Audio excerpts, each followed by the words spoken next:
현직 교사의 문제 제기. 정답률 36.8% 문제까지. 이게 정말 킬러 문항 맞습니까? 교육부가 6월 26일 최근 3년치 수능과 모의 평가를 분석해 킬러 문항으로 의심되는 목록을 공개했다.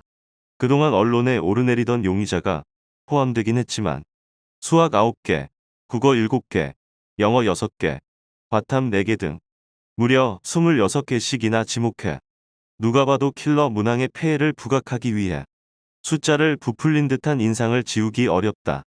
교육부 자료에는 국영수 22개 킬러 문항이 포함됐고 브리핑 과정에서 과탐 과목 4개가 추가됐다. 무엇보다도 킬러 문항의 기준이 도대체 무엇인지 알 길이 없다.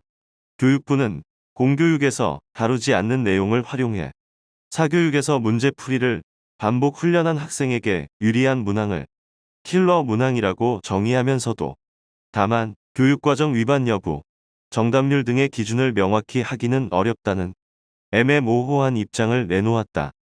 정답률 36.8% 문제까지. 이게 다 킬러 문항. 윤석열 대통령의 발언으로부터 출발한 교육계의 대혼란과 파장을 생각하면 참으로 무책임한 처사가 아닐 수 없다. 학교 현장에서는 지금 장난하냐는 비아냥이 쏟아지고 있다.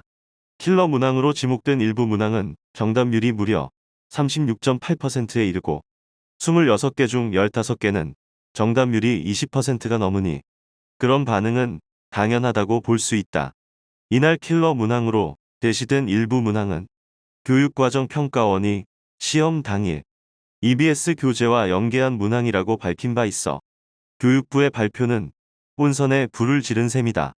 단언컨대 오늘 교육부가 발표한 해당 문항들은 킬러 문항이 아니다. 킬러 문항을 어떻게 정의하느냐는 합의된 게 없지만 통상 고등학교 교육과정을 벗어났거나 정답률이 10% 미만인 경우를 가리킨다. 수학에서 정답률이 10% 미만인 문항이 7개 들어있는데 이는 수학이라는 어려운 과목의 특성에서 비롯한 것이지 교육과정에서 벗어났기 때문이라고 단정할 수 없다. 교육부는 이렇게 킬러 문항이 많으니 이를 출제해서 배제하면 사교육이 줄어들 것이라는 결론을 유도하고 싶었던 것 같다. 정말 그런 생각이었다면 헛다리를 짚은 게 분명하다. 과열된 사교육에 뭔가 시그널을 주기 위해 수능 출제에서 킬러 문항을 배제하는 건 필요한 일이지만 억지로 킬러 문항의 범위를 넓혀 잘못된 정보를 제공하면 대혼란이 일어날 게 뻔하다. 당장 교육과정평가원은 난감한 처지에 빠졌다. 교육부가 제시한 기준으로 잣대를 삼으면 물 수능이 불가피하기 때문이다. 최상위 변별은 이제 물 건너갔다. 도대체 낼 문제가 없다는 볼멘 소리가 들린다. 물 수능이 되면 일부 수험생은 올 1등급을 받아도 의대나 스카이 대학에 떨어질 수 있다. 표준 점수가 낮으면 치열한 경쟁에서 밀리기 때문이다. 과목에 따라서는 실수로 한 문제를 틀리면 3등급으로 직행할 수도 있다. 교육과정평가원은 이렇게 2등급이 사라지는 등급 블랭크 사태를 막기 위해 적정수의 정답률 20% 미만인 초고난도 문항을 출제해 왔는데 해당 문항을 킬러 문항으로 분류하면 방법이 없다. 쉬운 문제를 모조리 없애고 고난도 문항으로 시험지를 가득 채우란 말인가. 출제기법 고도화로 해결할 수 있다. 대통령의 말씀처럼 학교 교육과정을 벗어난 킬러 문항은 없어져야 한다. 이권 카르텔이 심각한 지경이라면 수사도 필요하다. 킬러 문항으로 큰 이득을 얻는 일부를 빼면 이를 반대할 사람은 없다.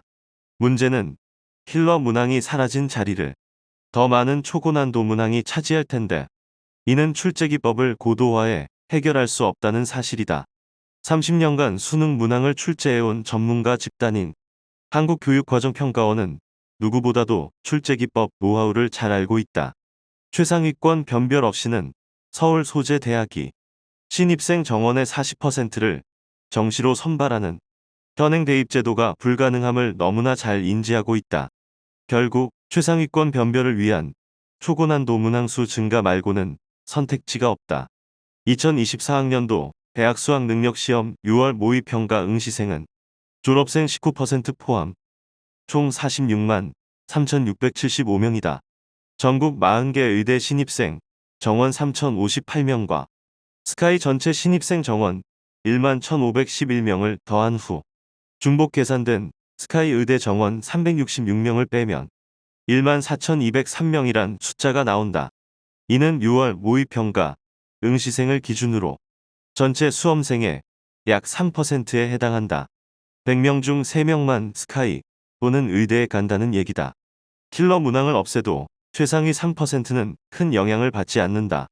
그 밑에 위치한 수능 9등급제에서 평균 3등급인 상위 23% 이내 학생들이 겪는 고통만 커질 뿐이다.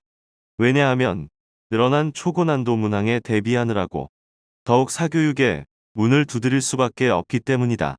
입시제도에 근본적 개편이 없는 한 사교육 불패 신화는 이어질 수밖에 없다. 장관님, 원하시는 게 물 수능인가요?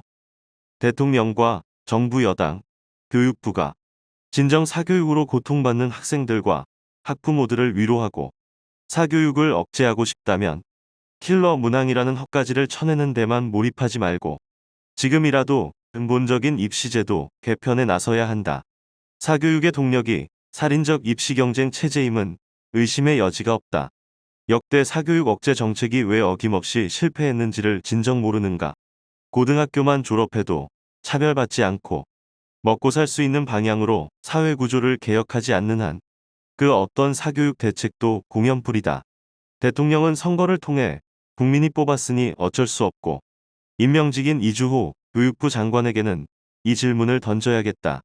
장관님, 물 수능으로 재앙이 발생하면 장관직에서 물러나실 겁니까?